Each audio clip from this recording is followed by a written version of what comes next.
Hello everyone, my name is Alice Oseman, and I always start my videos like that, but I never mean to. Is this a thing? Firstly, you probably know what this video is going to be because of the title, but I firstly want to show you the finished copy of my third book. Ta-da! So, the one I showed you before, as you can see, they're slightly different. This is the proof. This is the finished thing. This one is matte, whereas the proof is slightly lower quality. It's just a glossy one. Whereas this is a nice matte cover with nice shiny, I don't know if you can see the shiny, oh you sort of can, shiny text. And it's looking beautiful. Secondly, I'm aware that I'm filming this video while it is pouring with rain, but I thought that would actually be quite nice because rain is a bit of a thing in this book, so it's thematically relevant. Also, I'm going to read you the first chapter in which it is raining, so I think it makes sense, personally. Today I'm going to be reading you the first chapter of I Was Born for This, which is my third young adult contemporary novel. It's coming out on May the 3rd. It's about a member of a boy band and a fangirl and their two very different lives and what happens when they meet and their two worlds like collide, basically.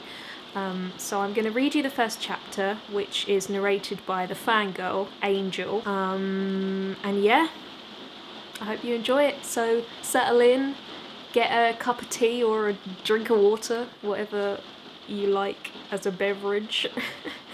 And yeah, just want this to be a nice chill video in the rain, making sure my hair looks nice.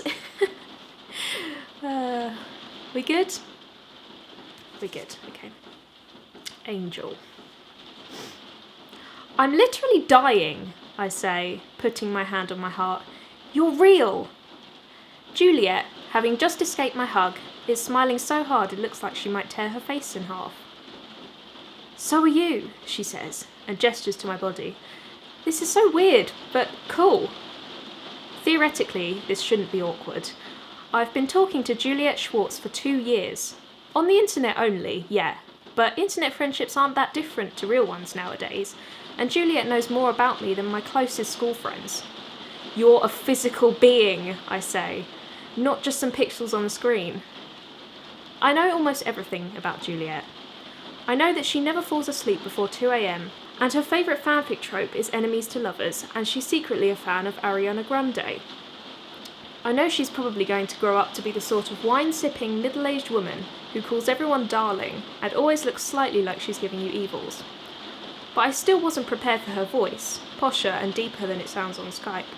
And her hair. She genuinely is ginger, as she's always said, even though it looks brown on camera. And her size. She's a full head smaller than me. I'm 70 feet tall, so I should have been prepared for that one, really. Juliet flattens her fringe, and I adjust my hijab, and we start walking out of St Pancras station. We're silent for a moment, and I feel a sudden wave of nerves, which is a bit irrational since me and Juliet are practically soulmates, two beings who found each other in the depths of the internet against all odds, and just like that, we're a duo. She's the sharp-witted romantic, I'm the whimsical conspiracy theorist, and we both live for the Ark, the best band in the history of the world. You're going to have to tell me where we're going, I say, smiling. I have no sense of direction at all. I get lost on my walk to school sometimes. Juliet laughs. Another new sound. It's clearer, sharper than on Skype. Well, you are visiting me, so I think I'm supposed to be in charge of directions anyway. Okay, true. I let out an exaggerated sigh. I genuinely think this is going to be the best week of my entire life. Oh my gosh, I know, right? I've been counting down. Juliet pulls out her phone, clicks the screen on, and shows me a countdown timer. It says, 3 days left.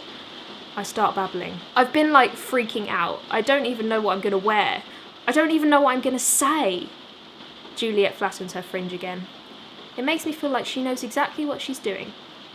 Don't worry, we have today, tomorrow, and Wednesday to formulate a plan. I'm going to make a list. Oh man, you will, won't you? Neither of us have any friends in real life who like the Ark, but that doesn't matter because we have each other. I used to try to get people to talk about the Ark with me, my school friends, my parents, my older brother, but no one really cared. They usually just found me annoying, because once I start talking about the Ark, or anything really, I find it kind of hard to stop. But not Juliet. We've spent hours upon hours talking about the Ark, and neither of us gets tired or annoyed or bored with each other. And this is the first time we've ever met. We exit the station and step out into the air. It's pouring with rain. Tons of people. I've never been to London before. "This rain is so horrible," says Juliet, wrinkling her nose. She unhooks her arm from mine so she can put up an umbrella, one of those fancy plastic ones. "True," I say, but that's a lie because I don't really mind the rain. Even weird August downpours like this one. Juliet continues to walk without me. I'm just standing there, one hand on my rucksack, one hand in my pocket. There are people smoking outside the station and I breathe it in. I love the smell of cigarette smoke. Is that bad?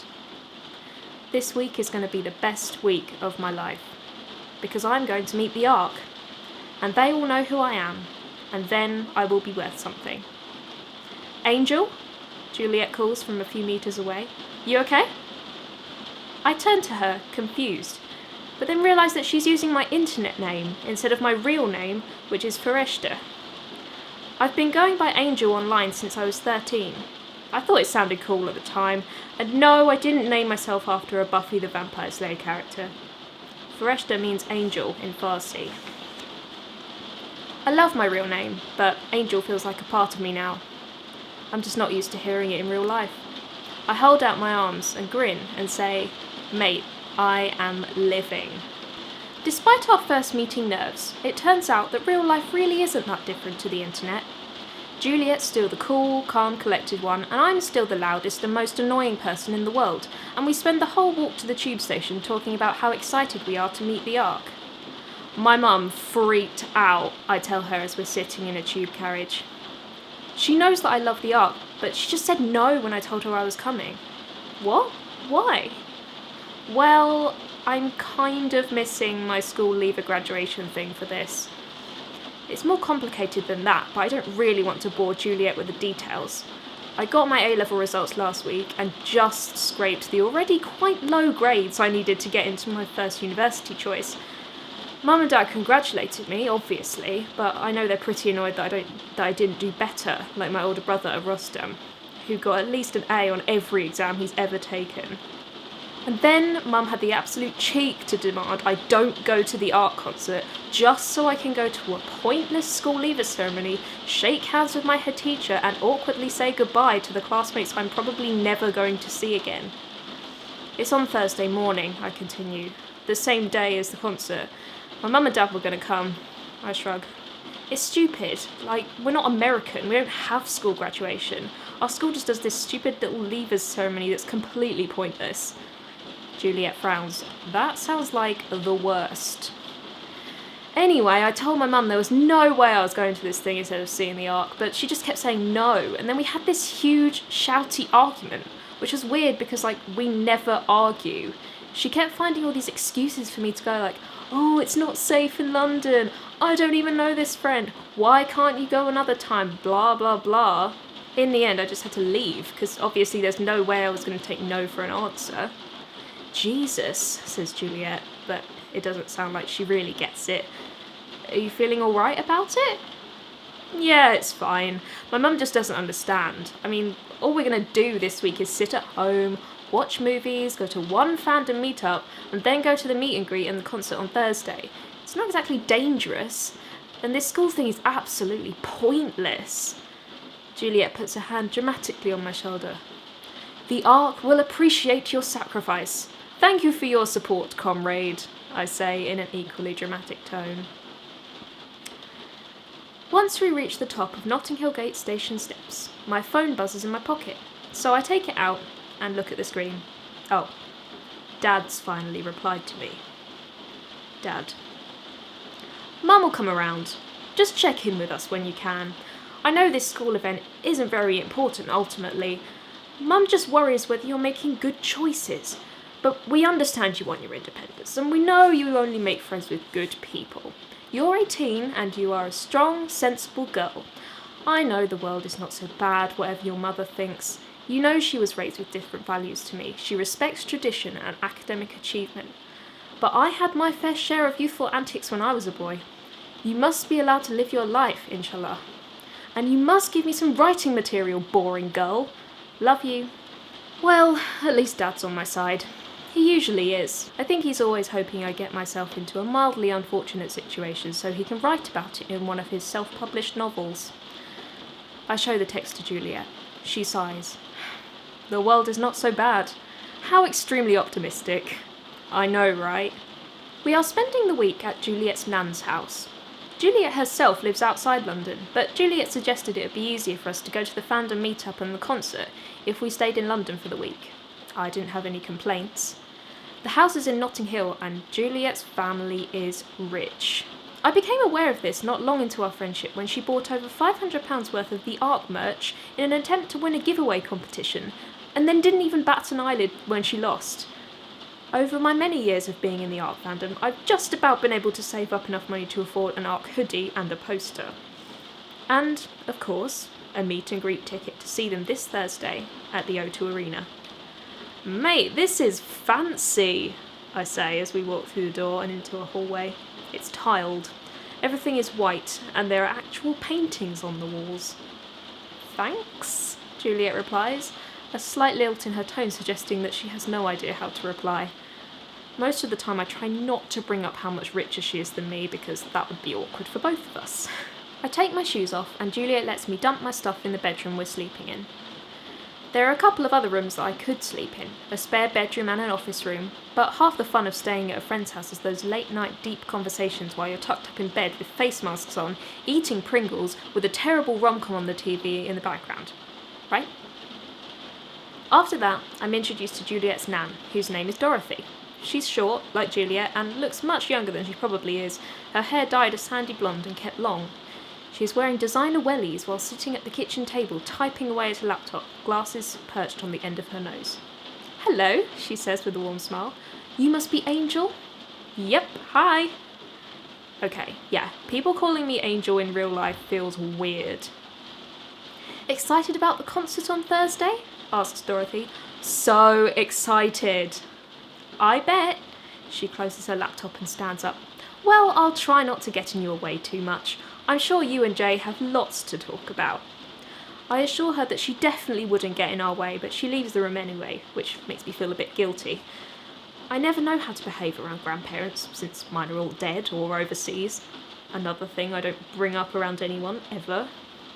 So, I say, rubbing my hands together, what food do we have? Juliet swishes her hair and slams her hands down on the kitchen table. You're not ready, she says, raising one eyebrow. She takes me on a tour of all the food and drinks she bought for this week, pizzas and J2Os being the main features, before asking me what I want right now, and I go for a classic orange and passion fruit J2O because I feel like I need to be holding something. I hate not having anything to hold while I'm not talking. What do you do with your hands? And then Juliet says something else. So, if we head out again around 6, I think that should give us enough time to get there. I scrape the J2O bottle with my thumbnail. Where are we going? Juliet freezes, standing over on the opposite side of the counter island. To pick up... Wait, have I not told you about this? I shrug exaggeratedly. My friend Mac is coming down as well, she says. To stay? To see the Ark? I immediately begin to panic. I don't know who Mac is. I haven't heard of Mac. I don't really want to hang out with someone I haven't met before. I don't really want to have to make any new friends when this week is supposed to be dedicated to Julia and the Ark. Making friends is effort. Making friends with Mac will be effort because he doesn't know me. He isn't used to me and my incessant talkativeness and my deep passion for a teen boy band. And this week isn't about Mac. This week is for me and Julia and our boys. The Ark. Did I really not tell you? Asks Juliet, running a hand over her hair. She sounds like she feels pretty bad about it. No, I say. I sound rude. Okay, calm down, it's fine. Mac is fine. But it's fine! More pals! I am good at making new friends. Juliet puts her hands on her face. God, I'm so sorry. I could have sworn I told you. I promise he's really, really nice. We talk on Tumblr like every day. Yeah, I say, nodding enthusiastically, but I feel guilty.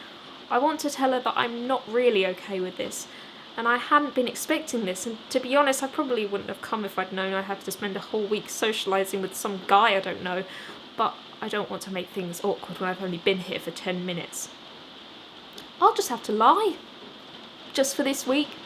Hopefully God will forgive me. He knows I need to be here for the arc.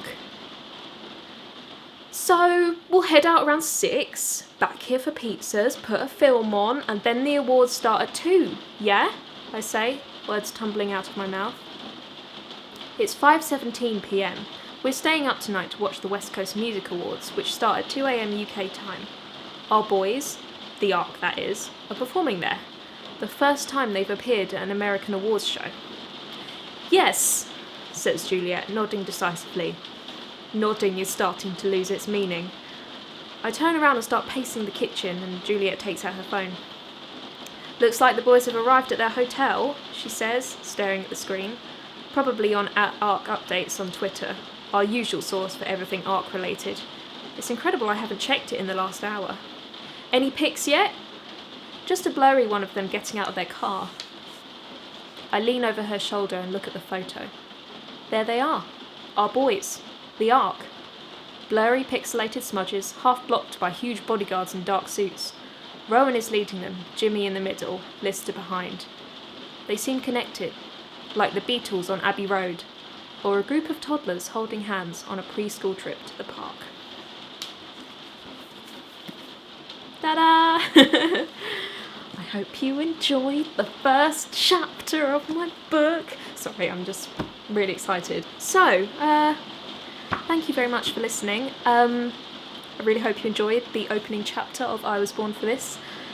Getting to know Angel a little bit more, getting to know Juliet. I really enjoy reading my books. Reading as in reading them like normally, but I really enjoy reading my books out loud. It's just so much fun. Doing the voices. So I am going to read the next chapter in another video. I'm going to read the second chapter, which is Jimmy's first chapter. It's narrated by Jimmy, who is one of the members of the ARC. So stay tuned. I will post another video soon of me reading, but that'll be it. I'm not going to post the whole thing, because then why would you want to buy the book if I've read the whole thing to you on YouTube? I Was Born for This, available on May the 3rd. Oh, I forgot to show you these. I just completely forgot. So this is I Was Born for This, my new book, but my first 2 books also have been redesigned in the style of I Was Born for This. Solitaire, which is my first book, came out when I was 19. It's got this beautiful, like, peachy pink. I'm in love with this colour, and I'm not like a pink person. I don't usually like pink, but this is beautiful. So yes, Solitaire, about a lonely teenage girl, very optimistic ice skater and lots of snow. Radio Silence, my second book. Really love the back of this one. It's got this, like, it's supposed to be like the wire of her laptop, but it goes all the way around. I love it. Love this design. So this is my second book. Also YA Contemporary. It's about weird kids who don't want to go to university and like making weird podcasts. Yeah. Okay. Right. That's it. See you soon for more reading. I hope this rain has been okay. Hope that hasn't been annoying, because I think I'm gonna have the rain in the next video as well, so hopefully that's fine. Thank you for listening, and I will see you again soon. Bye. I'm getting pins and needles. Oh my god, did you just hear that?